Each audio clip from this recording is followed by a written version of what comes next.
سبز گنبد بسا ہے نظر میں، باغ جنت کی حسرت نہیں ہے ضافی سبز۔ اور ایک چیز میں اسپیشلی کہوں گا کہ عورتیں جو اس دن میک اپ کر کے اتنا نکلتی ہیں، جب آپ گھر بیٹھ کے چلو عبادت کا دن ہوتا ہے، یہاں پہ اتنا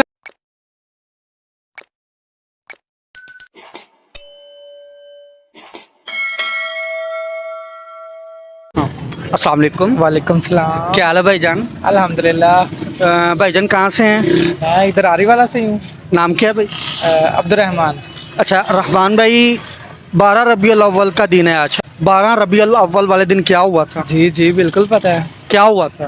بھائی اس دن حضرت محمد صلی اللہ علیہ وآلہ وسلم دنیا میں تشریف لے کر آئے تھے، اور وہ امت مسلمہ کے آخری نبی ہے، ان کے بعد کوئی نبی نہیں آئے گا، اور ان پر جو ہے نا نبوت کا سلسلہ ختم ہوا تھا، اینڈ ہوا تھا۔ بے شک۔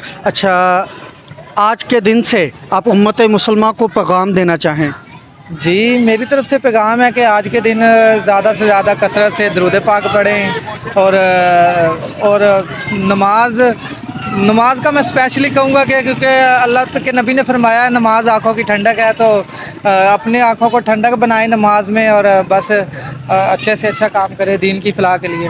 اچھا آج کے دن کے حوالے سے نبی اکرم صلی اللہ علیہ وسلم کی شان میں کوئی دو الفاظ آپ کے منہ سے اگر لب کشائی ہو جائیں تو؟ جی مجھے نعت آتی ہے وہ، اگر سنائیں۔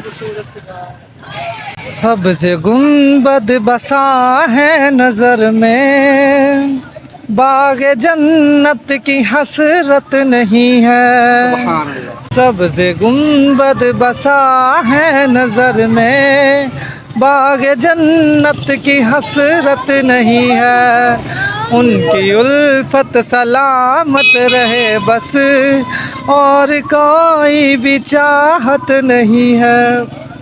12 ربیع الاول والے دن کو امت مسلمہ کو پیغام دیں کہ اس کو ایسے منانا چاہیے۔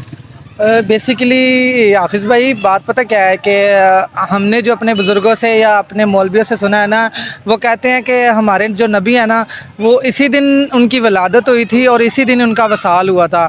تو میرا یہ پیغام ہے امت مسلمہ کو کہ اس دن زیادہ شور نہ کریں، مطلب کہ چلو عبادت کریں، اپنے نبی پر درود بھیجیں، اور جو اضافی اور ایک چیز میں اسپیشلی کہوں گا کہ عورتیں جو اس دن میک اپ کر کے اتنا نکلتی ہیں، جب آپ گھر بیٹھ کے چلو عبادت کا دن ہوتا ہے، یہاں پہ اتنا میک اپ تھپا ہوتا ہے، اور باہر نکل رہی ہوتی ہیں ایسی ڈریسنگ کی ہوتی ہے، پھر ظاہر سی بات ہے جب لڑکوں نے بھی باہر نکلنا ہے تو پھر ماحول ڈسٹرب ہوتا ہے، کیونکہ قصوروار ایک نہیں ہوتا۔